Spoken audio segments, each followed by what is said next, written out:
Hey, it's Jay Chandrasekhar, and you're listening to Miserable Retail Eve. Who wants a mustache ride?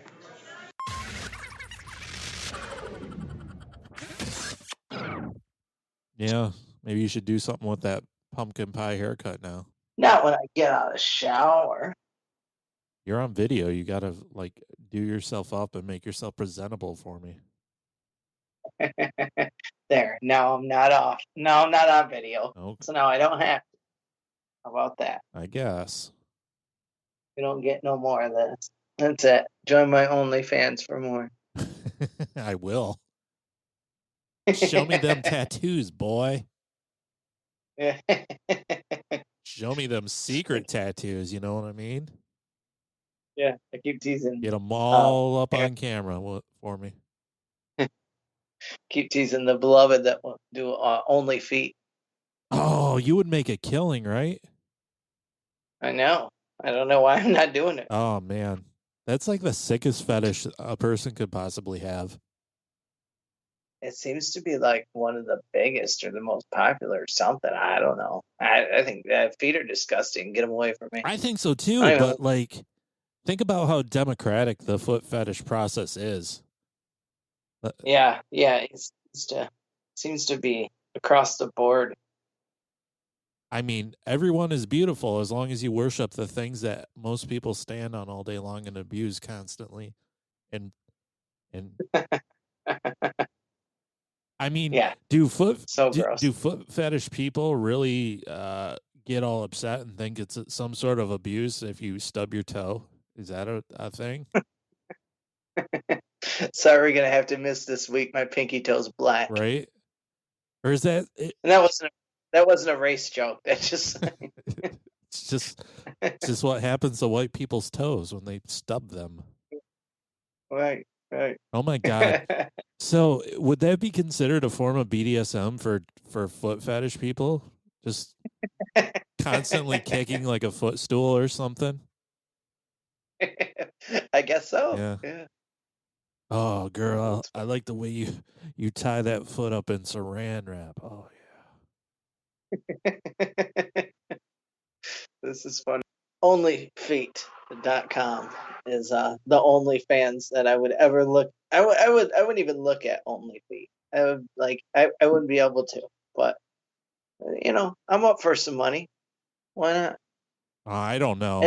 You look like you have the feet of a hobbit though, so that scares me. Just these hairy fucking.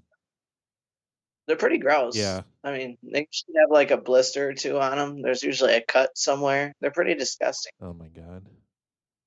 You don't have any tattoos there, do you?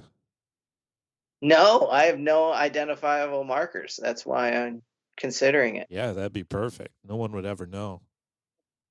They'd be like, "Oh, that's got to be Tommy's foot." Huh. Yeah. Well, I mean, if you think about it, there's got to be a foot fetish subsect that like hairy men's feet too. So I mean, do it. Oh yeah. Oh God, yeah. I don't think it matters. Your feet could probably look like they just came out of a lawn chipper, and somebody would probably look at it. I don't understand the appeal.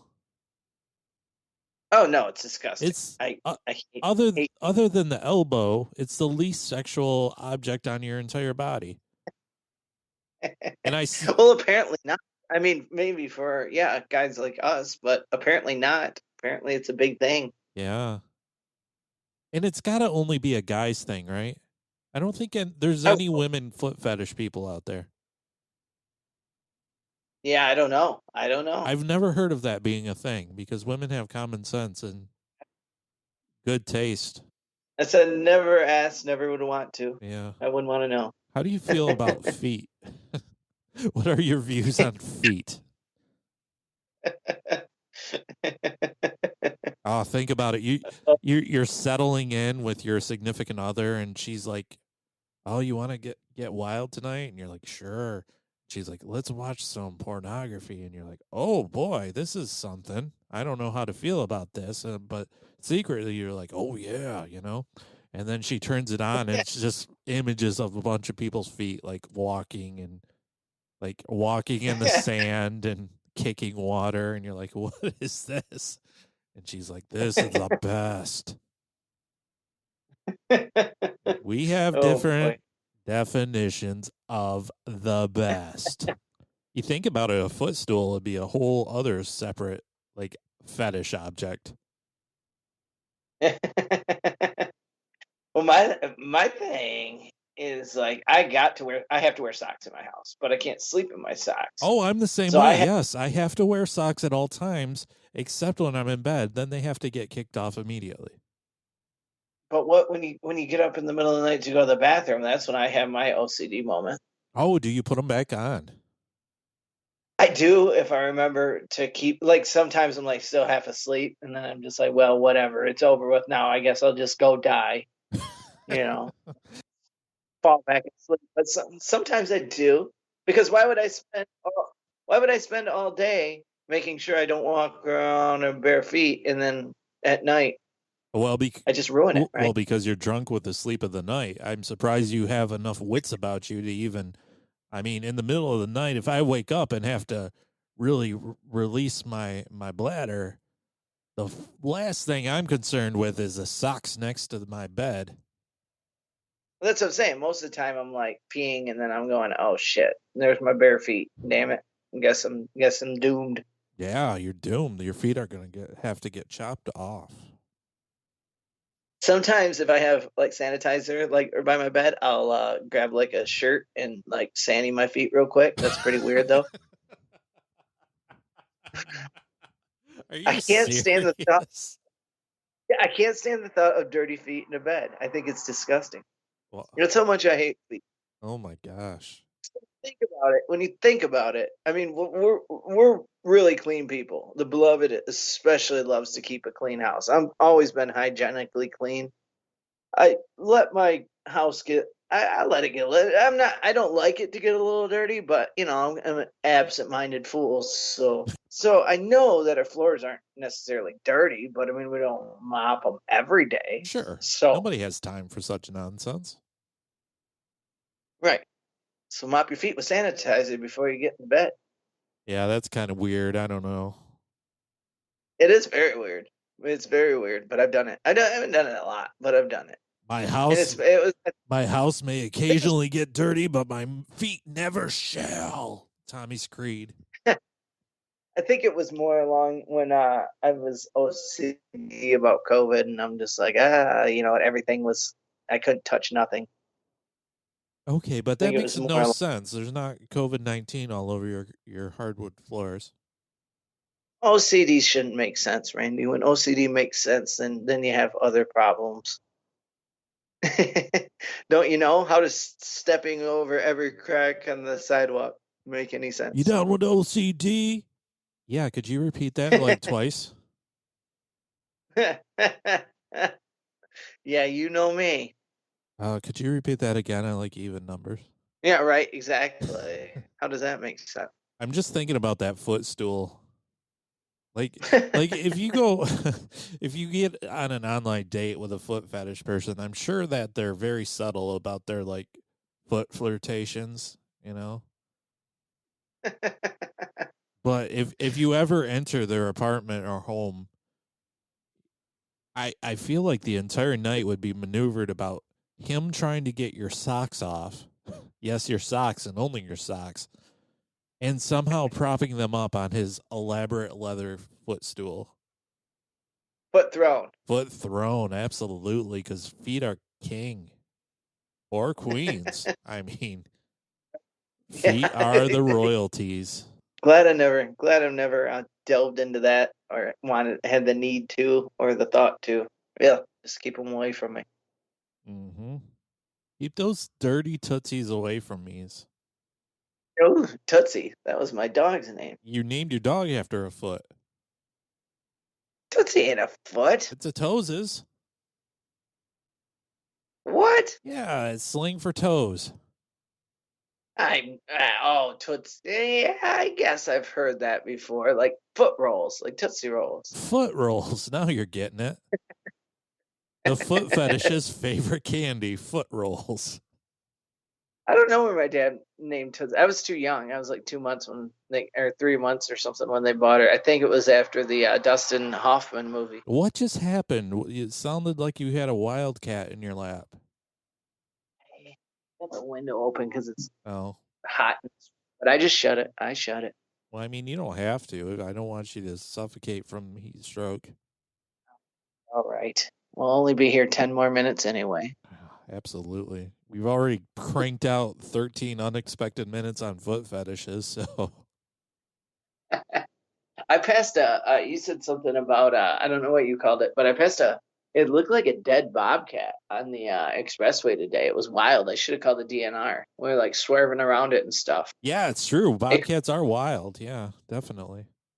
I mean, they're not, you don't see them around here very often, and especially to see one on the expressway was pretty wild. It could have been, I guess it could have been a dog, but the ears and stuff looked like a bobcat. It looked like like a yellow cat. It was pretty wild.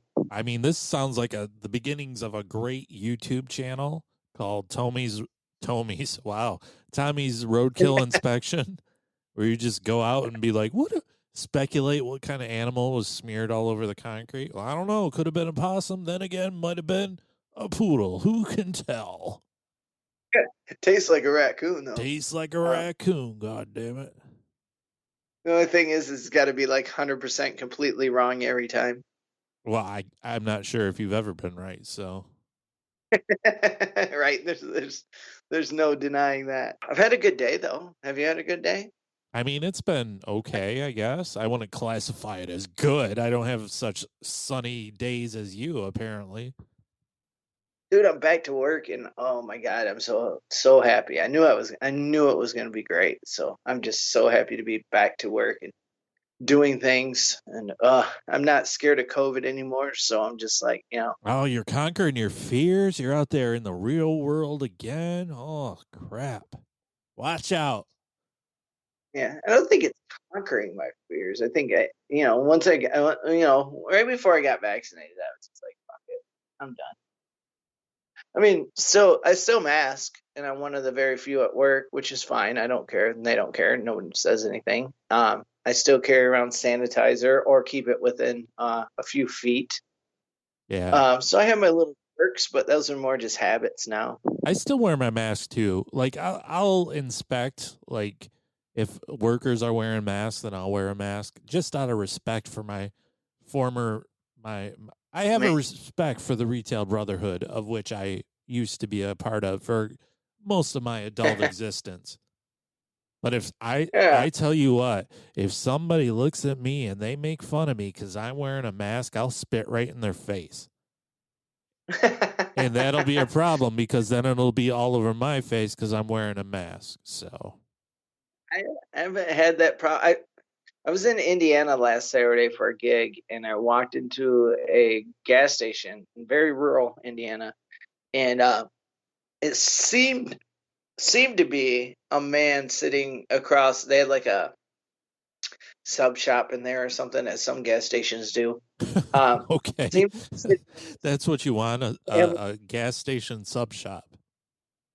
Yeah, there's a couple of them that are like pretty, like legit, like Subways inside gas stations and stuff. Okay, if it's a legit Subway, okay. I'm picturing like grandma's sandwiches. Yeah, no. Like just like the cashier, when she gets done smoking her cigarette, goes and just makes a sub. No, she throws a loose meat sandwich in your general direction. No, it looked like an okay place. It looked to be maybe a chain or something. Oh yeah, sure. I'm sure the health codes are all in check there. Yeah. It's a nice place. I give it that. The gas station was nice. 3 stars big. On Yelp. Yeah, but I saw a man sitting with his family, and they all looked to be pointing and laughing at me, but I just ignored them. I don't know. They could have been laughing at something behind me, but I was the only one in the damn place with a mask on, so it probably was me. Oh man, I don't care. It doesn't bother me. Then I went and did the show, and after the show, you should have walked up to him. You should have walked up to the table and just stood there with your hands on your hips, laughing, and then walked away. I I don't got no time. I just ignore people now. I just kind of laughed to myself and thought, well, yeah, doesn't bother me. But I did take it off. I was selling merch, and people were coming up and buying stuff, and then I don't know. I just felt like whatever. I felt I was the only one in the place wearing one, and I'm fully vaxxed. So my thing is, they say you don't have to wear it if you're fully vaxxed. I'm trying to follow the rules. I'm trying to break the habit of wearing it. So yeah, I guess it just depends on the situation. I still wear it in stores and stuff, but so I'd have to take it off to go on stage anyway. So what's the big diff? What's the big diff? No duh. You texted me today about being at work, and do you remember what you said? The first thing you said to me was, "My feet hurt." Oh my God! It all comes back around to the feet, and I'm sure there's some lad or lass out there that would love to rub those tootsies for you, Tommy. No, thank you. No, thank you. You'd be making somebody's dream come true. I'm sure we got some foot fetish freaks that listen to this PCast, you know? There's a bunch of scurvy dogs that listen. Yeah, I thought my feet were going to hurt a lot more because of brand new shoes and stuff, but Ooh, Tommy, how badly do they hurt? What? They don't. Are you rubbing them right now? Gross. I would never rub my feet. Are you soaking them in water? They don't hurt, Randy. Sorry to ruin your little affair. Drop that beat, D-boy. We're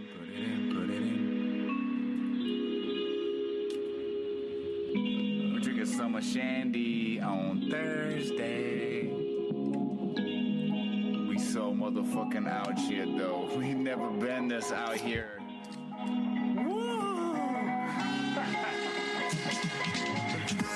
So strange when there's change in the sleep. What you know about Leonard Skinner? The whacker the intro, the hotter the verse every time, baby.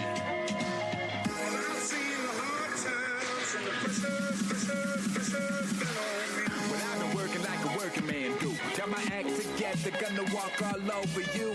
Pressure pushing down on me, pushing down on you. Shit, let's raise the roof. Woo! About time, it's the era of the rebels. Cloud nine in the air up in the vessels. Generation fearless, got a taste for weirdness. Flow on fire, that's the way my beard is. Hard times, jump starting the grind. It's all good, y'all. Things fall apart sometimes. Let it go, let me know when you're ready, though. Don't push me, cuz until the edge I'm close. When the time comes, ride for something. Or live to be 90 and then just die for nothing. Speak their heart, your baby, speak their mind. And I'ma play their part, and I'ma freak that rhyme one time for you. Rhyme one time for you. I'm an island, man. There ain't nothing else by me, man. And I drink enough whiskey to float a battleship around this bitch any motherfucking how. Wow.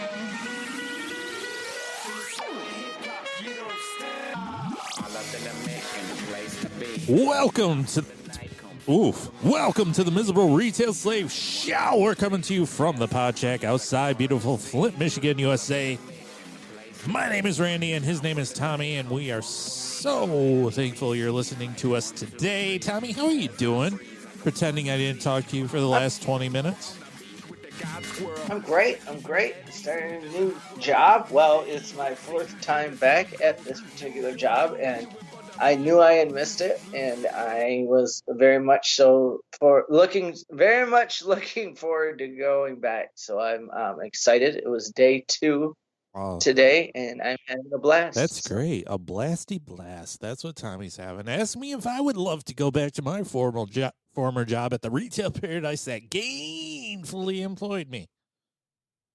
Yeah, I know you wouldn't. Yeah, exactly. Thank you. I love restaurant work. I do. I think it's a lot of fun. It's very fast paced, which I really, really, really, really enjoy. Yeah, you live your life at a breakneck pace, you know?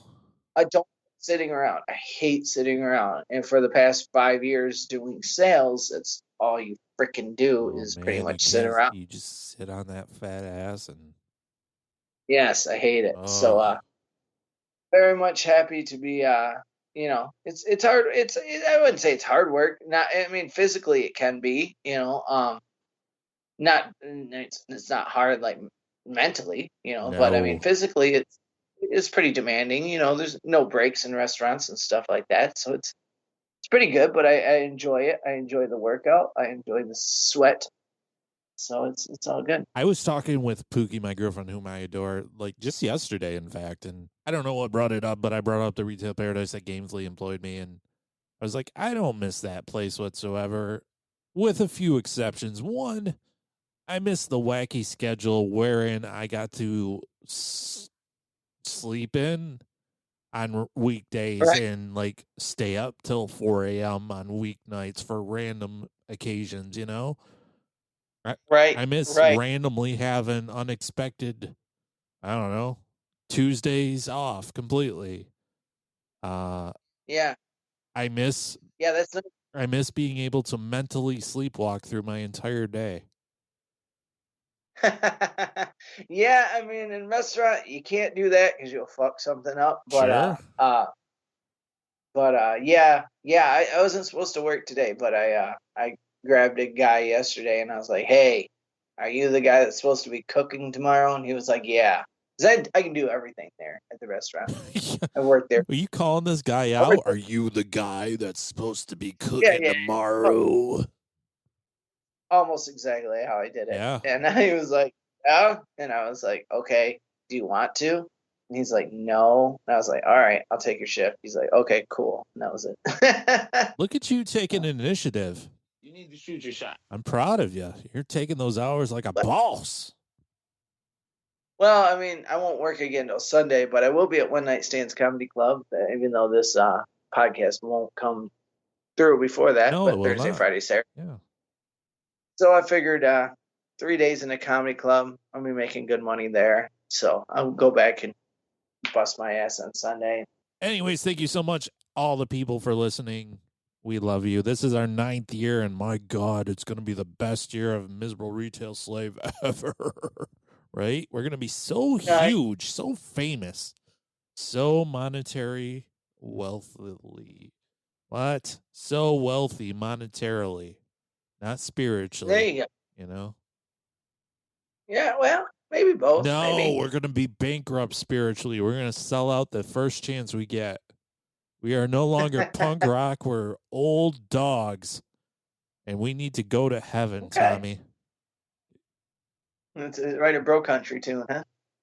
Excuse me? What did you say to me? I said right a bro country tune. Right? A what country? A bro country? Yeah. What is this? I'm driving a Cadillac from what was it? Cat Daddy from Cali Baby. I'm driving a caddy to cat daddy driving a caddy to Cali Baby. Yeah. Amazing. Poetic. I mean, a Robert Frost for our times. This Florida Georgia. Georgia lines. By the way, speaking of Georgia, all our listeners, please, I implore you, after you get done listening to this Slice of Life podcast, listen to another. It's called Doug for the Win, and my God, it's from Armchair Producer Doug Goodwin. He's got his own podcast now. I mean, oh, good. Yes, right? Doug Goodwin is our best listener because he's been our oldest listener from the very, very beginning. He's listening to him, and Mrs. Doug Goodwin has listened since episode 1, and that's amazing. And they still listen. 9 years of our fucking garbage they've listened to, you know? Sometimes I think, who would listen to this? And it's Doug Goodwin and Mrs. Doug Goodwin, and they're good people, and my heart warms. So, you know. They know more about me than I do, I'm sure. You don't remember shit about your own self, so yeah, that's great. Actually, the first 7 years, I remember like some titles like Fur Cape of Wolf, which was the first episode. Good job. That should be something we do on Patreon. We should listen back to old episodes and provide commentary on them. That would be great. Why was I so hammered at like every single one? I don't know. I don't understand. You tell me why you function the way you do. I don't anymore, but Jesus. Oh my God. And every single podcast I had to be freaking hammered. You were very nervous to get in front of the mic, I guess. I think I associated it more with comedy, and a lot of it was I was coming right from band practice. I don't think it was nerves. I think it was just habitual. In that period of my life, I was drinking all the time anyway and looking for any excuse to drink. So, I mean, I think to be fair, you took like 2 years off and didn't drink because you got so intoxicated on this very podcast. You forced yourself into sobriety, and then yeah, you started drinking again, but it wasn't like it was very sporadic. I feel like. oh yeah, it's definitely a lot better. I mean, don't get me wrong, there are some nights that I go too far, but Oh, I'll never get you wrong. I'll never get you wrong. I got you pegged, sir. but yeah, it's a little more controllable now. I can kind of pick and choose when I want to do it. Oh, look at this guy controlling his impulses and whatnot. Not always. I mean, once I start, it's a lot harder, but I can usually pick and choose when I start. When before I would just be like, I'm going to drink tonight for like no reason. Now I got to give myself a little. I got to kind of talk myself into it. I sees. Tommy, are you familiar with the phrase? Well, speaking of booze, Tommy, are you familiar with the phrase "HAKUNA MA'VODKA"? It means no worries. For the rest of our days. It's your problem free. Philosophy. HAKUNA MA'VODKA. Absolutely. I drove past this bar this morning, and the only description for this bar would be dive. And the only social media they appear to participate in is the sign right outside the bar with the little interchangeable letters. You've seen them. You've seen them in the 1980s in archival pictures. Oh, yeah. They got those. Happy birthday, Doug, or whatever. Oh, yeah. Sure. Yeah, that's what the does in my town. It's always like happy birthday, or they'll tell you what band's coming up that weekend, or yeah, or occasionally some scoundrel rascals will see that sign and they'll be like, rent a tent, and some devious bastard will take the vowels out of tent and replace them with an A and take the N out and then put a W up there and make it really vulgar. So, that's a fun activity for social misanthropes to have, I guess. Yeah, I mean, back in the 80s and 90s when security cameras weren't as prevalent. How do you say that word? Prevalent? Prevalent. You keep trying and I'll laugh the whole time. Hey, you misspeak sometimes as well. I never say misspeak. That's not true either. You have misspoken. Sure. I mean, that's what you did back before the internet. You changed out letters for vulgarities on these signs and you went cow tipping. That's all there was to do ever. I've never done those things, though. I'm a good boy. You never went cow tipping. You're from a farmville. Have you went cow tipping? I wish I went cow tipping. Yeah, I don't think it's much of a thing as like people maybe it was a thing for a minute in the 80s. I don't know. Is it an urban myth? Is cow tipping an urban myth? Can we look this up right now? Armchair Producer, what are you doing? Look this up. Cow tipping. Well, I believe it's happened. I just don't think it's like as abundant as like TPing and stuff. Okay. Oh shit! I just looked it up on the Wikipedia, the bastion of all human knowledge, and it says the practice of cow tipping is generally considered to be an urban legend. Yeah, see, because you never, nobody ever goes, "Hey, man, we're going cow tipping. Let's go right now." It's always, "We went cow tipping last week." You know what I mean? Yeah, I don't know. I've heard of a lot of stupid shit. I heard of somebody forking somebody's lawn, which is yeah, that's the practice of taking a bunch of thousands of little plastic forks and sticking them in their lawn in some sort of pattern. which cracks me up. Oh, When I heard it, I laughed so hard. I'm like, that's the most ridiculous thing. I've done that. Oh, I mean, I've helped my kids do that. You forked somebody's lawn? A friend that have done it to us too. So yeah. You got forked? Yes, we did. Yes, we did, and we took back. Did you feel honored that you were finally popular enough to get forked? Right, right. You were like, oh, So- yeah, I guess my kids are cool and they have friends and they do stuff. So Well, I knew that they are cool and they do have friends. they're a but I lot didn't- cooler than you've ever been. I can tell you. I can tell That's- the people that much. That's very true. Yeah. That's very true. Very, very true. But yeah. I guess I mean, it ended up being a close family, like friends of ours. So it was like, yeah, I mean, haha. And then we waited like a year and got them back. That's the best kind of revenge. The one they never see coming. That's right. Yeah. You can't get them back right away. Yeah. No. Yeah. We took our L and sat on it. Hell yeah. Then he waited and delivered a W. Oh yeah, we knew they were out of town and everything. Oh, even better. That way, all the neighbors could be like, oh, my stars. And all the people driving by went, oh, my God, they got fucked up. They got forked up.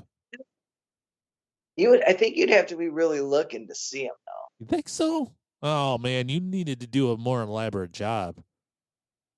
Well, I don't know. I guess I don't. I guess I never looked at what color it was in the dark, so I've never even seen it. But I didn't look at what color. I don't know if we did clear forks or. Oh, that's a problem. You go white.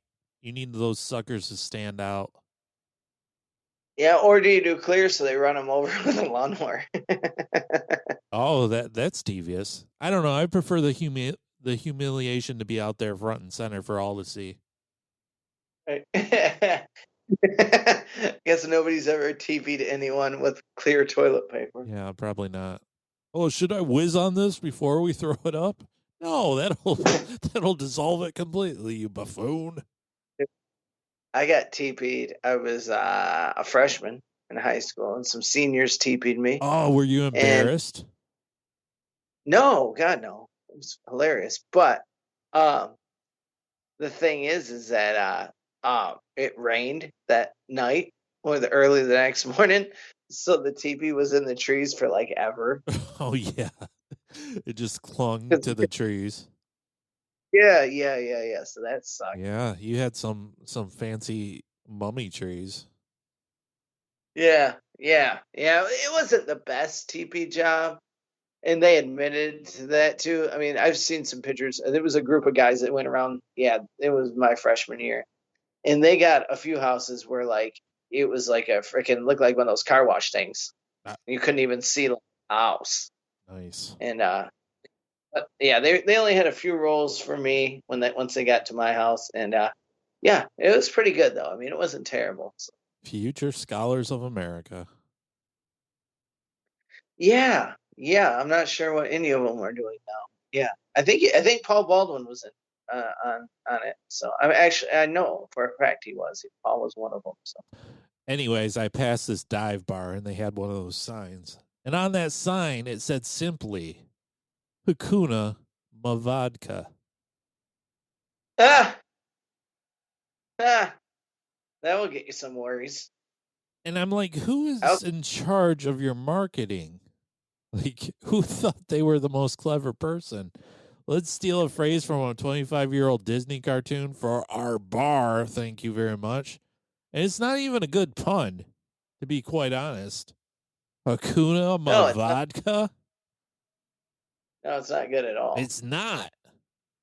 I immediately thought of like Hakuna Matata, like a hot toddy. That would have been better. And then I was really pondering, and I was like, how about Hakalua Matata? That would be funny. I just want to drive to that bar now and hand the owner a sheet of paper with a bunch of better ideas. You become their marketing manager. Well, somebody has to, because whoever's doing the job is a piss poor. Yeah, well, Stacy ain't getting it done. Stacy don't know how to be humorous or clever. Hakuna Mavodka. Who you driving into that business with that phrase? Your demographic for this dive bar, I've never been there, but I can only surmise it's 65-year-old white men. Yeah, Trump hat galore. Trump hat galore, suspenders in the summer. God damn it. I think I'm gonna make the trek. There's a comedian in Wisconsin who's about the same size as me, maybe a little bigger, but probably about the same size. And he rocks the suspenders. So I think that's the only reason why I haven't. I've always wanted to. Oh my God, you would be some sort of Larry the Cable person. Well, this is the thing. His name's Sean Patrick Moore. He's a funny comedian. I actually open it up for him at the end of next month at Skyline Comedy Club in Wisconsin. He's recording an album that weekend, so it's pretty exciting. He's a good kid. He's a good guy. He's a good kid. You should get your voice somehow, your obnoxious laugh into that album. Oh, I mean, I'm sure it will be. I'm going to be laughing. You can definitely pick out my laugh. Oh. Sean's cool. Lives out of his van. He's very funny. What is his name? Sean Patrick Moore. He's out of somewhere in northern Wisconsin. But yeah, he lives out of his van. He's very funny. In your opening for him? Yeah. There'll be an MC, and then I'm the middle guy, and then he's recording his album that weekend at Sky, like his home club. You know. Why don't you land us an interview with him? Yeah, I should get Sean on here. That'd be fun. Yep. But he rocks the suspenders, so make it happen, Captain. Okay. Yeah, I think he'll do it as long as he has service in whatever part of the woodland that he's living in that night. That's fine. We got Clifton Cash on, so yeah, that's true. A fellow van goer. Yeah, have you kept up with Cliff? He's in Baja, Mexico right now. He just put up a cool picture today of him on the beach carrying his surfboard down the beach. So, and that's what I appreciate about him, because he said on our podcast that he was going to Baja, and he did. He's a man of his word. God damn it! He ended up there. That's right. Yep. So he wasn't sure he was going to be able to get through, and I think he did have some problems with COVID there for a minute at the border. But I don't know how he got through, but he's there, and he had a picture the other day with wild horses walking along the beach. That was cool. Amazing. So, yeah. So he's living his best life. That's for sure. Yeah. If things fall through with Pookie, that's probably what I'll just do. Secede from humanity finally, once and for all. That's kind of what happened. His wife cheated on him, and then he tells his story on stage, so it's nothing that he keeps private. But his wife cheated on him. They were house flippers, and then he decided to just go whole hog into comedy and photography, and mainly comedy. That's his thing. The photography is just like one of it. I think he considers that more of a side hustle, but yeah. You got to put your whole hog into that comedy. I know that. You do. It's either all in or all out, and that's what's so frustrating. Yeah. When you go all in, shit doesn't happen for a while, which every comedian talks about.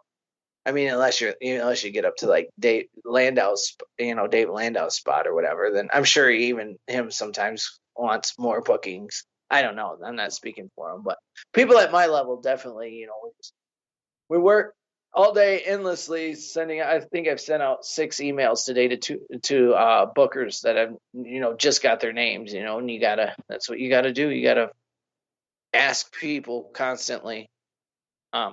Hey, who books this? Who books this? Who books this? Who books this? And you gotta constantly ask for references. That's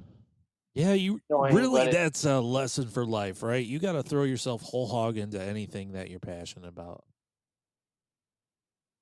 Yeah, well, I mean, like I said, especially something like comedy. There's probably the arts in general, because there's no formula. It's not like, you try to go be a vice president of a company, then you have like certain things, you can figure out the steps. In comedy, it's just like nobody knows how to get.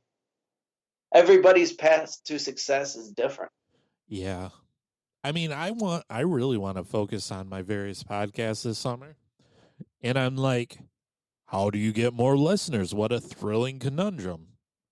Well, we had more listeners way back when. How do I get them back? How do I get more? How do I conquer the world, Tommy? You tell me. Yeah. All right. Be honest with yourself. Self-awareness, I think, the right amount of confidence. Be I Arthur think with yourself. I like that. there's You just sit over there being Blanche and prostitute yourself all across America. I'll just be Bea Arthur, the sensible one, and together we will be the golden girls of the podcasting scene. Let me think. Bea Arthur was Dorothy, Oh, yeah. and Rue McClanahan was Blanche, right? Yeah. She was a slut. Then you had Estelle Getty. Is that her name? Was that Grandma or Ma? Yeah. Estelle Getty looked like my grandma, my dad's mom. Oh, that's funny. Yeah. I always thought it, too. You got Betty White. The immortal one. What was her name? Yeah, don't say that. I don't know. What was the Betty's White's names? I don't. Isn't that funny that I can remember Dorothy, Blanche? I can't remember Estelle Getty. I just know Dorothy always called her Ma. Rose. It's Rose. Right, I should have known that. I do know that. Yeah, because Dorothy would go, "Oh, Rose." Yeah. Blanche They go, Blanche Devereaux. Ooh. yeah, yep. Yeah, what was Estelle Getty's name? Sophia. Sophia. Yes. Should have known that too. What was so attractive about that Blanche where she could just sling all that cock all the time? Like, I don't find her that charming. Yeah, I don't know what it was. I think she shot her shot, Oh. You need to shoot your shot. I guess. She just threw it around and found some willing participants. What is this that I see now? We're really gonna. We should do the history of the Golden Girls. For real, I'm really inspired by this. Was she?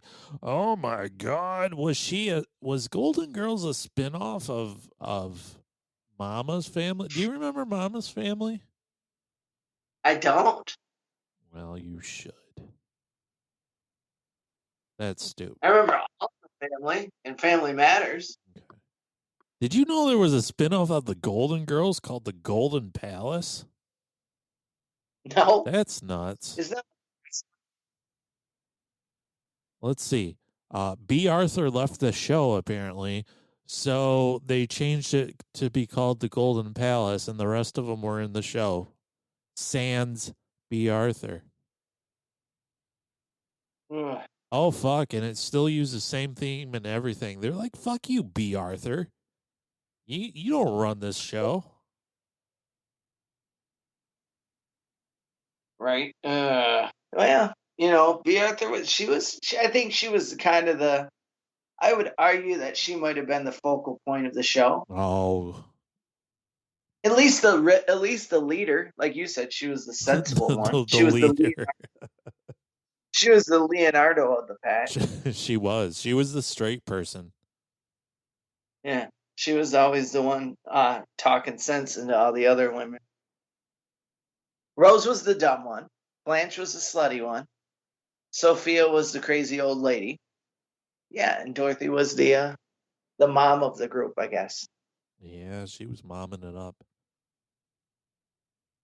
Tommy, keep everybody in. Yeah, Tommy, I was at the bookstore the other day. You ever go to the bookstore? I've been. You been to the bookstore? I used to sit in bookstores forever. Oh my God, I used to read all that Dr. Seuss. Did you? Dude, that was my favorite thing. Oh my God, I love to hang out at Borders, but now of course Barnes and Nobles. But once you read Green Eggs and Ham, you can't go back. It's hard with a family, but no children's books for my mind.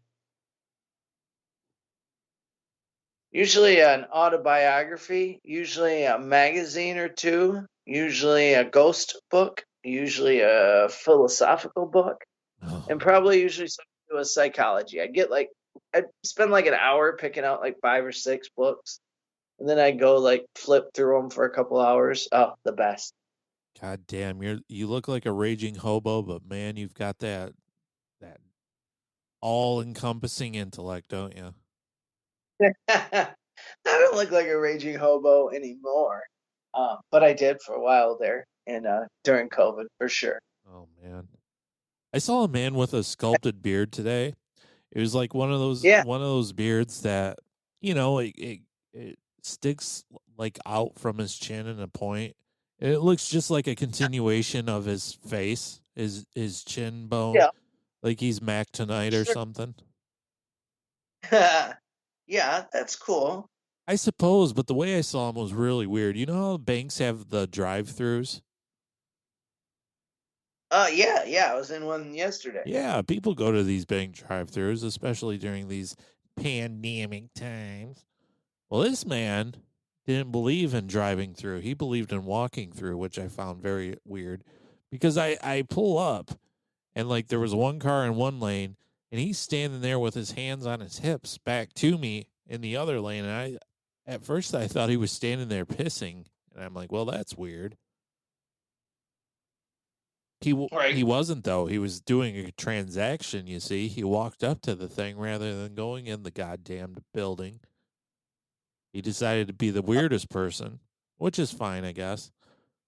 Until he got even weirder, like the person on the screen is like, hey, yeah, looks like it's, doing all the small talk bullshit that nobody cares about. Like, oh, yeah, looks like it's going to be nice out, blah, blah, blah. And he threw his hands up in the air. He's like, yeah, it's pretty nice out right now. And heard it's going to rain later, but who cares? We're all going to die. Yeah. And then he walked away. I'm like, okay, cool. Bye-bye. Oh, no. Yeah. We're all going to die. Yeah. You give beards a bad name, sir, with your sour puss attitude. Yeah, people suck. I mean, maybe he's just a thrilling realist. We're all going to die, which is true, I guess. I mean, he's got a point eventually. That would be awesome if somebody would just wrote back, duh. Or like yelled back, duh at him. Duh. Would you think you're going to live forever, you asshole? Yeah, I should have yelled back, not me, I'm a vampire.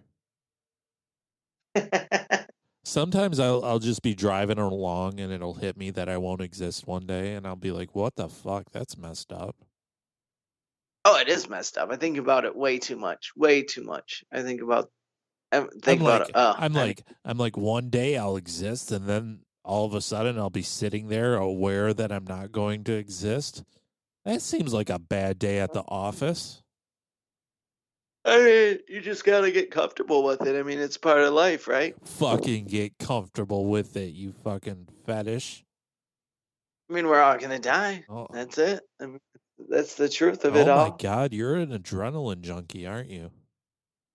Live your best life. That's what you got to do. Oh, my God. You're like Tim McGraw now. Yeah. I went skydiving, went Rocky Mountain climbing. 2.7 seconds on a bull named Fu Manchu. You learned all your best philosophies, not from some fancy schmancy books, but from country music pop songs. I gotcha. I get it. That's a good way to live. It's a great way to live. I think I was around like 16. Hey, make sure you take care of your tractor. That's what I've learned.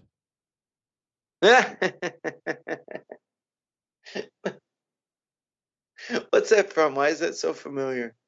It's from every country song you've ever heard. Okay.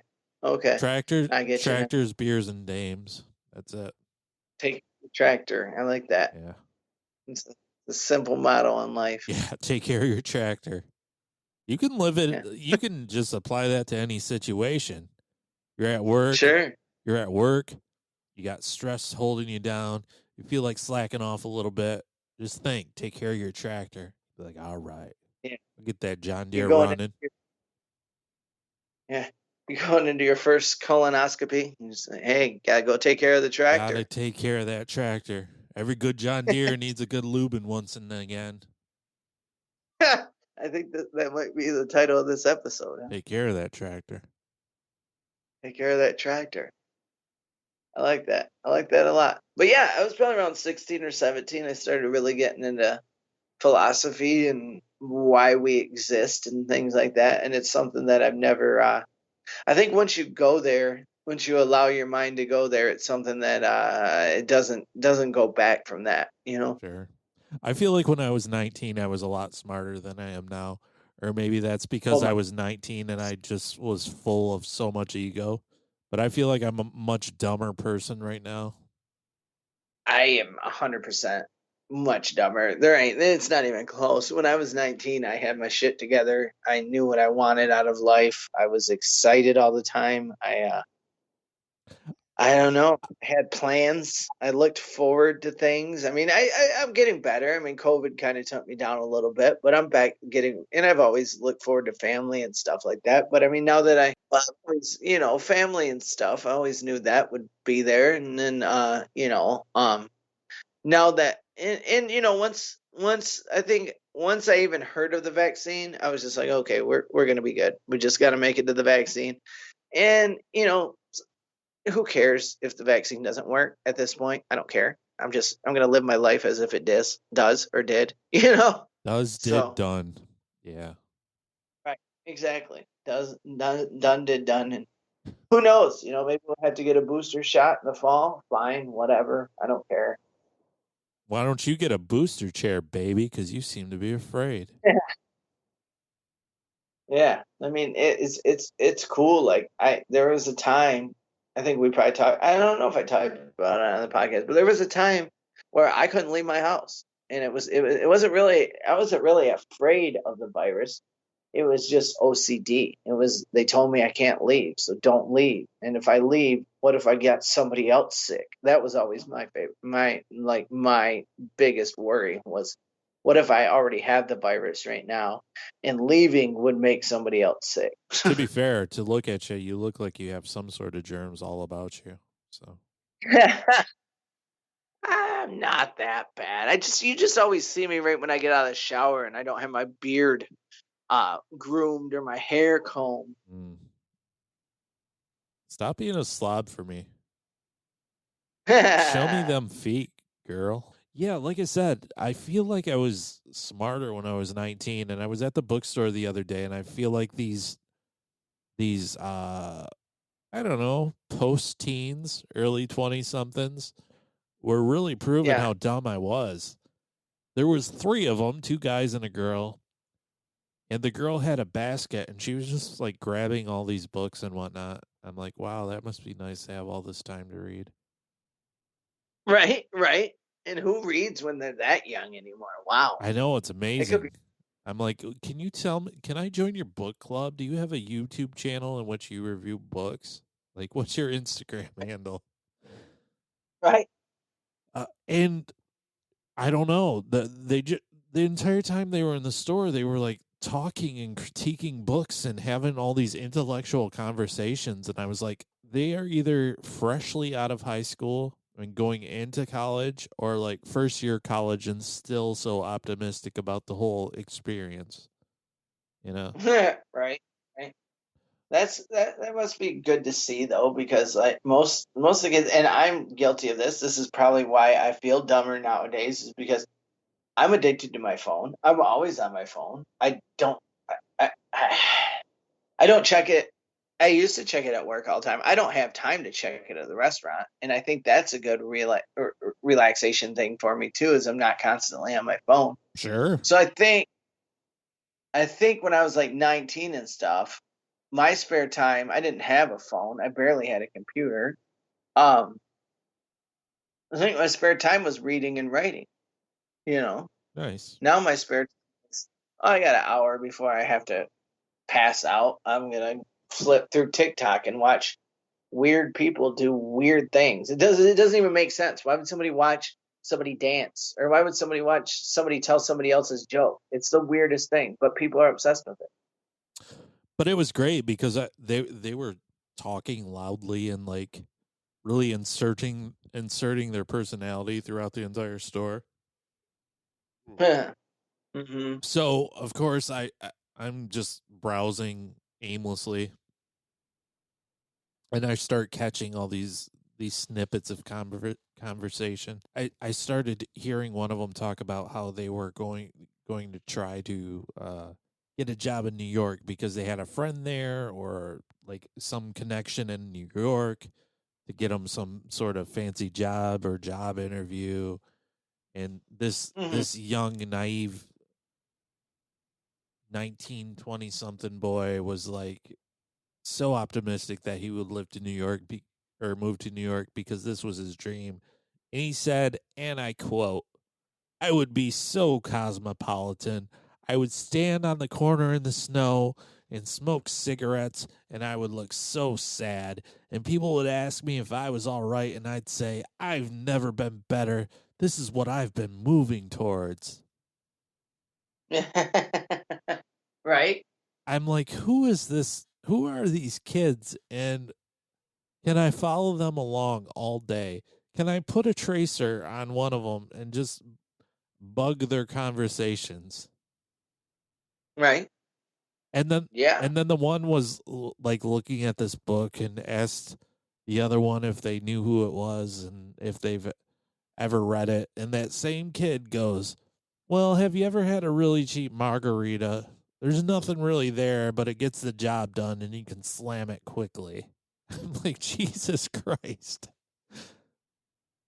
Oh, What? well, he's right. Yeah, what is this kid's podcast? Where's his newsletter? What's his email address? Yeah. Can I get his autograph? Right. That's my problem, though. That's my problem with drinking, and it wasn't my problem at that age.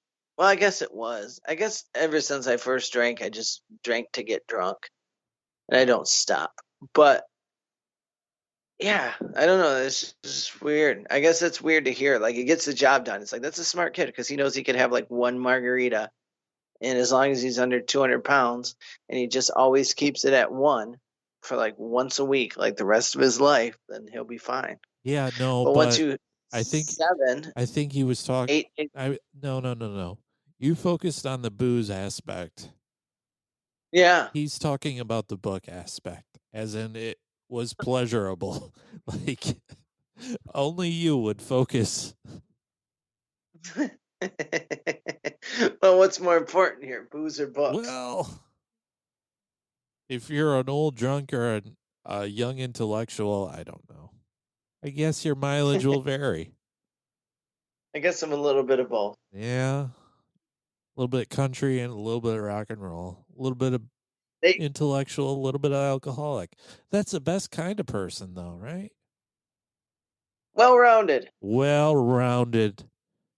Including all our listeners. They have to be well rounded because they listen to the entire exhilarating experience that has been the Miserable Retail Slave Show. Thank you so much for listening this week. Yeah. God, So take care of the tractor. Andy. take care of the what? Take care of the tractor. Got to take care of that tractor. That's words to live by, folks. You got to take care of your tractors. You got to keep them clean, Oh. maintain. We should get merchandise that says that. Okay, I'll get on it. Miserable Retail Slave. Take care of your tractor. Take care of your tractor. Got to plow them fields. Got to mow them lawns. Yeah. Well, now you're getting. Yeah. I think take care of your tractor. That's just anything that you think you should be doing in life. Take care of the tractor. Mm-hmm. It's a wide variety of things. It could be. It's usually positive though. It's going to be a positive thing. Got to be a positive thing. I want you all to take Gotta care of be. the tractor and spread the word about Miserable Retail Slave. Tell all your friends that they need to take care of their tractors. And also listen to this program in which you receive such exhilarating life advice. Our new book will be coming out soon. It'll be called Girl, Take Care of Your Tractor. There you go. I like it. It'll be a hit. Mm-hmm. Tommy, tell the people where they can find you all along the Midwest. Yeah, well, Midwest. I don't know. Is Missouri Midwest now, Randy? I don't know. Well, it's definitely mid, and it's towards the west. So sure. Yeah, but that's not how they do Midwest. Michigan's not in the middle of the country. Missouri folks, what do you classify yourself as? That's a good question. It is, but yeah. I'm okay with that. I'm in talks with people in Georgia and Florida right now, and I just talked to a new booker. Actually, I'm talking to him almost right now, right before we started, and he just sent me a message. So, but I didn't open it because I'm trying to pay attention to the old Randall dog there. Old Randall dog, yeah. I'm in Wisconsin a lot, but it's a new booker in Wisconsin, so that's exciting. Wisconsin and Indiana recently. Right? Yeah, a little bit of Ohio, a lot of Michigan, but yeah, Wisconsin and Indiana really, especially Indiana, really representing the old TT. Mm-hmm. I did just book a couple more gigs in Indiana, so yeah, it's crazy. And I like how you referred to yourself as the old TT. Really representing the old TT. Yeah. Taking care of the Tommy Thompson tractor. That's what I'm doing. Yeah, you are. Yeah, you can find me at www.tom.e. Only the oldest fogey in the world would put the www. Yeah. Well, I think it gives them time to know that there's a website coming, right? Oh, okay. Yeah. Go on that World Wide Web. Put in your AOL disk. Right. Fire up your modem. Wait for that mystifying dial-up tone. Oh man, I still remember the first time that I saw like an America Online disc, and I was so excited. I brought it home, and I couldn't figure it out. I couldn't get it to work. Of course, knew nothing about modems and all that stuff. So I still have one. And I found one the other day. I was like, this is amazing. This is an artifact. I need to frame it and hang it on a wall. You don't have a modem anymore? No. Still got them. We still got them for our Wi-Fi. I guess is that what they call them? I don't know. No, I'm talking about the American Online disc. Oh, I'm like, what? I'm like, what is this new thing where you don't need a modem? That's freaky. Oh, yeah, that's awesome. Yeah, American. Yeah, keep that thing. It'll be in the Smithsonian. Yeah, I was starting to get scared for you, Tommy. I'm like, if you're sending checks to AOL still, you're probably fronting some sort of third world country's terrorist organization. The prince that works at AOL says we're doing very. He said, Prince AOL said, we must continue paying our $50 a month to the AOL, or else 3 children in their native land of Czechoslovakia will get dysentery. So we must, you see. It's different from my regular internet connection. Somehow, I don't know. He can explain it to you. Sure. I'll give him your credentials. Yes. I'll never forget the first time my parents were like, "We're getting the internet," and I was like, I think I was sophomore year. Does that sound about right? That would have been 1993, 94. I think that's about the time when households started getting the internet, around 93, 94, 95, somewhere in there. It was, but you probably weren't a sophomore in 1994. Why not? Well, oh, no. Yeah. No, it would have been like 95. I know how time works and age works, and that would be wrong.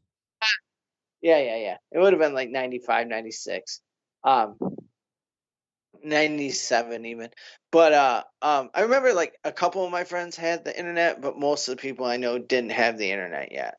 So like a couple, and I'd be like, oh my God. So bug my parents, and then they finally would get the internet, and they called the guy from the cable network was coming out, and he was going to do everything that day while I was at work or at school. And I came home from school, and he needed to go home and to get a part, and he couldn't come back to like the next day, and it was so devastating. Yeah, because I all day long. That's why I hate technology now. That's why I hate it. Like every time I get a piece of technology, I don't even fucking try to open it. I Yeah. don't even care. Yeah. Like, nope, it's not gonna fucking work, and I'm not gonna understand it. And so, yeah. Your expectations were blown. Your expectations were blown that very first time. You never recovered. Yeah. No, and then he came back the next day, and like And the you were way like, that he was. "You go away, sir." No, it didn't even work for like 4 days. So every day I was just coming up. By finally, like the third day, I'm like, it's not gonna work. Of course, I was still like devastated when it didn't. Right. But it literally took him like 4 or 5 days because it was like, Yeah. I don't know, like it was new, and well, your system doesn't work with this, and blah blah blah. And it's like we had to buy. I remember my parents had to go buy a whole new computer because we had an old out of date computer. So Yeah. so that was another thing. Oh my god, it was just that first day. I remember waking up in the morning like just jumping out of bed like I'm gonna have the internet tonight. Yeah. So The internet clause was gonna show up. yeah, he skipped old TT. We're gonna sign off now. Yeah. Is that a thing a radio program says? We're gonna sign off now? Yeah, I think so. Yeah. Yeah. It feels like we're going off the air for the night at like 2 a.m. And they're just gonna play the Star Spangled Banner for the rest of the night. Or paid programming. You reminded me when you said sign off. I'm gonna butcher this, but I thought of this old bit today. It's not mine. Oh, here we go. But you've probably seen it, and I'm gonna butcher it. But it's an old Johnny Carson bit. He's talking to Frank Sinatra, Mm-hmm. and actually, well, it's a Frank Sinatra bit, but he's telling it on the Johnny Carson show, and he's talking about how he saw Don Rickles at dinner the other day. Do you know this story? No. Okay, so Frank's telling Johnny, he's like, "Yeah, I saw Don at a fancy restaurant, and we bumped into each other in the bathroom." And Don said, "Hey Frank, I'm here with a really beautiful woman. I'm really trying to impress her. Frank, could you come over and say hello in a few minutes? Just wait a few minutes and come over and say hello." Frank pats him on the back, says, "Sure, Don, I can do that for you." So they go back to their tables or whatever, and they're eating, and a few minutes later, here comes Frank, and he stops at the table, and he goes, "Don, hey, how you doing?" And Don looks up, and he looks back, and he goes, "Jesus, Frank, can't you see I'm trying to eat here?" And it was just always nothing. That's like one of the classic bits of all time. Thank you so much for listening, and until next. You're a loser if you don't like that. A straight up loser. And until next time, stay miserable.